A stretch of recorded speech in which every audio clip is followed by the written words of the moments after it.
Morning student.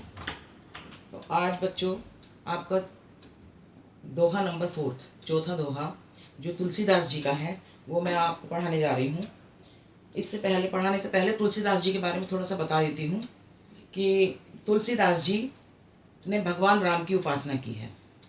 उन्हें अपना आराध्य माना, उन्हें अपना स्वामी मानकर और खुद सेवक बनकर उनके उपासक रहे, उनकी पूजा पाठ की और उनके चरित्र का गुणगान किया।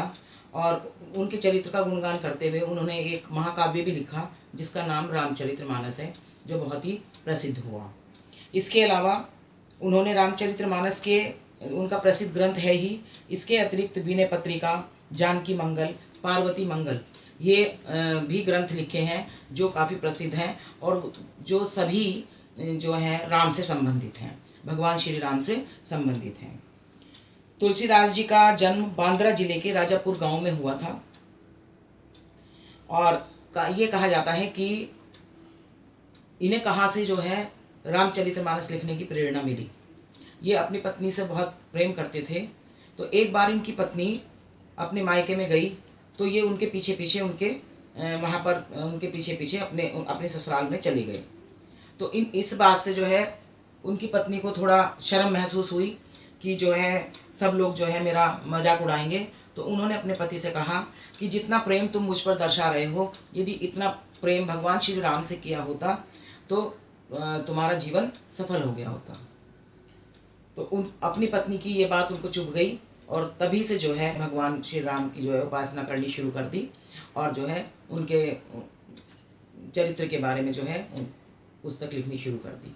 और उनके पूरा जन्म से लेकर के अंत तक, जब तक उन्होंने राज्य किया तब तक का गुणगान उन्होंने रामचरितमानस में अलग अलग कांड के माध्यम से किया है, जो कि बहुत ही प्रसिद्ध है।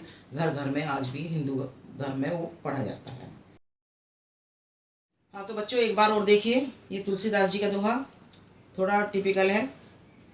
हो सकता है कि एक दो जगह जो है मैं उस बात को दोबारा रिपीट कर देती हूँ कि हे हरि कसने हरऊ ब्रह्म भारी, कि हे हरि हे ईश्वर कसने क्यों मेरे इस भ्रम को आप दूर नहीं करते। हरना मीन्स दूर क्यों नहीं करते हो।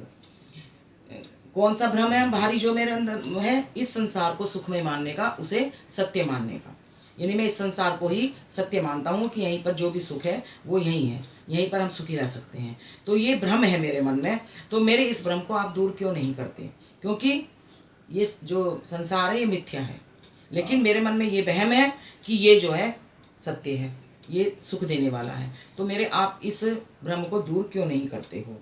यद्यपि मृषा सत्य भाषे जब लगी नहीं कृपा बनाने। कहते हैं कि यद्यपि ये संसार मिथ्या और असत्य है, ये संसार मिथ्या है और असत्य है, तथापि जब तक आपकी कृपा मेरे ऊपर नहीं होती, जब तक मुझे ये सत्य ही प्रतीत होता रहेगा।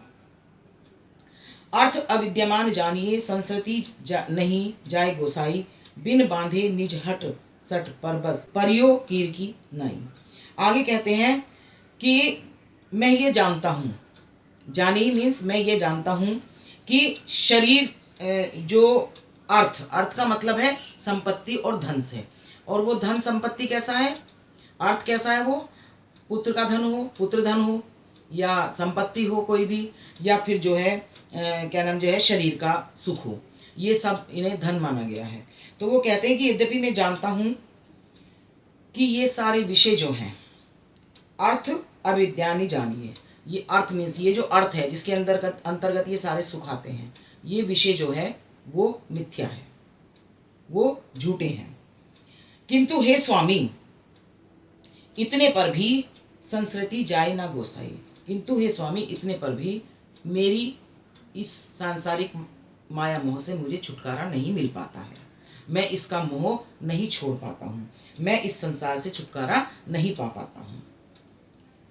और कैसे, बिन बांधे निज हट सट। कहते हैं कि इस संसार में मैं बिना किसी के बांधे, किसी के द्वारा बांधा नहीं गया हूँ।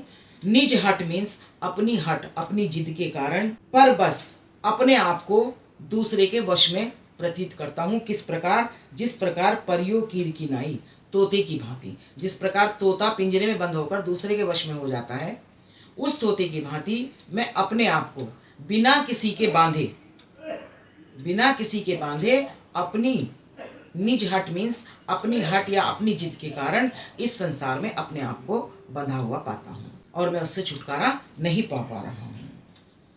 सपने व्याधि विभिन्न बाधा जन्म मृत्यु उपस्थिति आए। कहते हैं कि जिस प्रकार सपने में ऐसा प्रतीत होता है कि मुझे अनेक प्रकार के रोग हो गए हैं, अनेक प्रकार की बीमारियों ने मुझे घेर रखा है और मृत्यु उपस्थिति आए और ऐसा लगता है कि मृत्यु बस निकट ही आ गई है, यानी मेरी मृत्यु होने लगी है। वैद्य अनेक उपाय करें। वैद्य जी चिकित्सक जो हैं वो अनेक प्रकार के उपाय कर रहे हैं मुझे ठीक करने के लिए, मेरे रोगों को, मेरी बीमारियों को दूर करने के लिए अनेक प्रकार के उपाय कर रहे हैं, लेकिन फिर भी मेरी पीड़ा दूर नहीं हो रही। और जब जागे बिन, जब तक मैं नहीं जागूंगा मेरी पीड़ा दूर नहीं होगी, क्योंकि जागने के बाद मुझे पता चल जाएगा कि ये सब सपना था और मेरी पीड़ा स्वतः ही दूर हो जाएगी।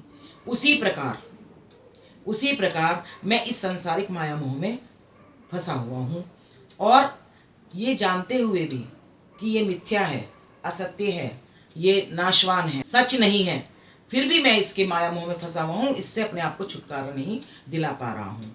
और इससे मुझे छुटकारा कब मिलेगा? जब आपकी कृपा मेरे ऊपर हो जाएगी, अर्थात मुझे जब तत्व ज्ञान प्राप्त हो जाएगा, सच्चा ज्ञान, आत्मा का ज्ञान प्राप्त हो जाएगा। और वो कैसे होगा? जब आपकी कृपा मेरे ऊपर होगी। तो उस तत्व ज्ञान के जानने पर मैं इस संसार से छुटकारा पा सकता हूँ। आगे कहते हैं श्रुति गुरु साधु सम्मति। सम्मत ये दृश्य असत सुखकारी। कहते हैं श्रुति माने जो हमारे वेद हैं, 4 वेदों, वेद, गुरु, साधु संतों का और स्मृतियों का, सबका एक ही मत है, एक ही राय है कि यह दृश्य असत दुखकारी। यह दृश्य यानी ये जो संसार का दृश्य है, अर्थात ये जो संसार है ये असत है और दुखकारी है, दुख देने वाला है, यह मिथ्या है। सबकी यही राय है और मैं भी सबसे यही सुनता हूँ कि ये मिथ्या है, लेकिन इसमें रहते हुए मुझे सुख की अनुभूति हो रही है और मुझे ये सच लगता है। तो ये मेरे अंदर एक भ्रम है और इस भ्रम को मैं आपसे निवेदन करता हूँ कि आप मेरे इस भ्रम को दूर क्यों नहीं करते हो। तो आगे कहते हैं कि तेही बिन तजे और भजे बिन रघुपति। रघुपति माने श्री राम, क्योंकि वही उनके आराध्य थे, उन्हीं से वो प्रार्थना कर रहे हैं। कहते हैं कि भगवान श्री राम को उनके बिना भजन के और तेही बिन तजे, तेही क्या? इस संसार को त्यागे बिना, इस संसार को त्यागे बिना और प्रभु श्री राम के भजन के बिना मेरी इस विपत्ति को कौन टाल सकता है? और कौन इतना शक्तिशाली है जो मेरी इस विपत्ति को टाल दे?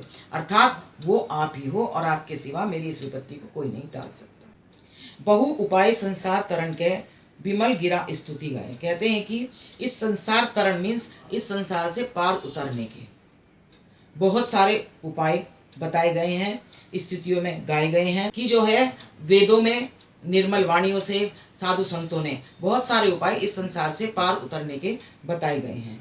किंतु हे हरि, तुलसीदास जी कहते हैं कि हे भगवान, हे ईश्वर, मैं मोर गए बिना, मैं मोर मीन्स मैं मीन्स अहम, मेरा अहम गए बिना, यानी इस संसार में जो तेरा मेरा है इसको त्यागे बिना, जब तक मैं इसको नहीं त्यागूंगा, अपने इस अहंकार को नष्ट नहीं करूंगा, तब तक जिए सुख कभी न पाए। जब तक मेरा जो ये जीव या मेरा जो ये हृदय है, मेरे हृदय में कभी भी सुख की प्राप्ति नहीं हो पाएगी।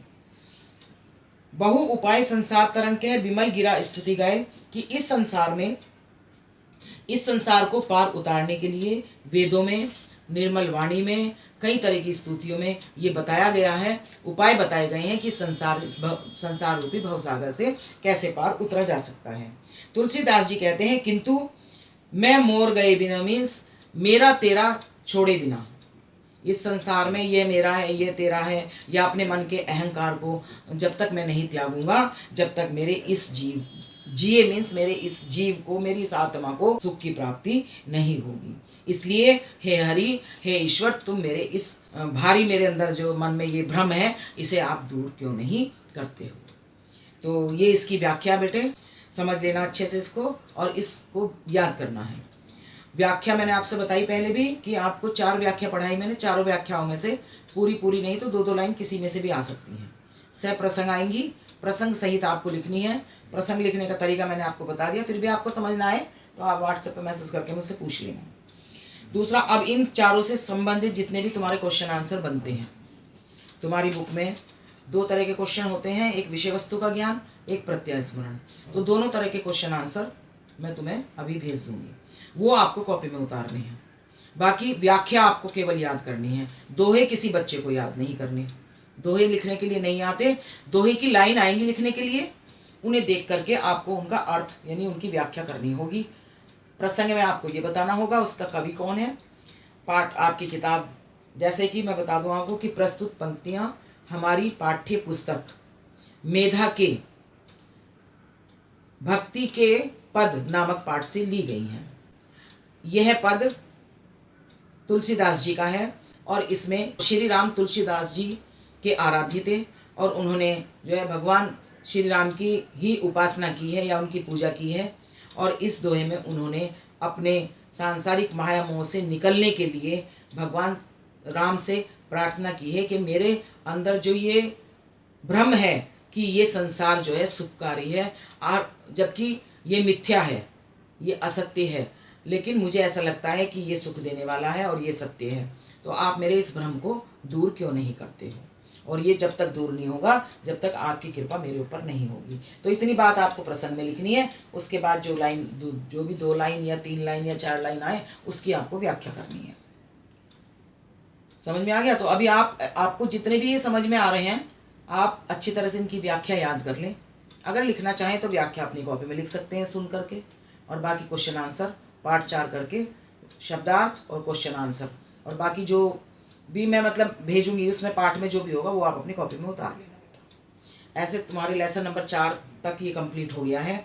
अब मैंने स्टार्टिंग में एक वीडियो भेजी थी व्याकरण की, कुछ बच्चों ने उसमें काम कर भी लिया है। तो मैं उस व्याकरण, पहले मैं ये सोच रही हूँ कि व्याकरण के 2-3 पार्ट करा दूँ जब तक ये क्लासेस चल रही हैं। कभी हो सकता है फिर समर हॉलीडे हो जाए या कुछ हो जाए, तो इसलिए जो है अब आज मैं ये क्वेश्चन आंसर आपको भेज रही हूँ। और इसके बाद जब भी मंडे में तुम्हारा पीरियड होगा तो मैं व्याकरण वाला पार्ट आपको भेजूंगी और लेसन फर्स्ट से ही एक बार मैं एक्सप्लेन कर दूंगी। उसके बाद आपको बता दूंगी कि बुक में से क्वेश्चन आंसर कैसे करने हैं। तो वो आप बुक में से उतार सकते हैं, अगर बुक है आपके पास तो बुक में से याद कर सकते हैं। ठीक है, तो मैं व्याकरण पढ़ाऊँगी। वर्तिका जिसके पास है वो लेकर के बैठना। Monday I will teach Vartika book lesson number 1। Okay, ध्यान से इसको सुनिएगा, अच्छी तरह से सुन करके तभी जो है याद करिएगा।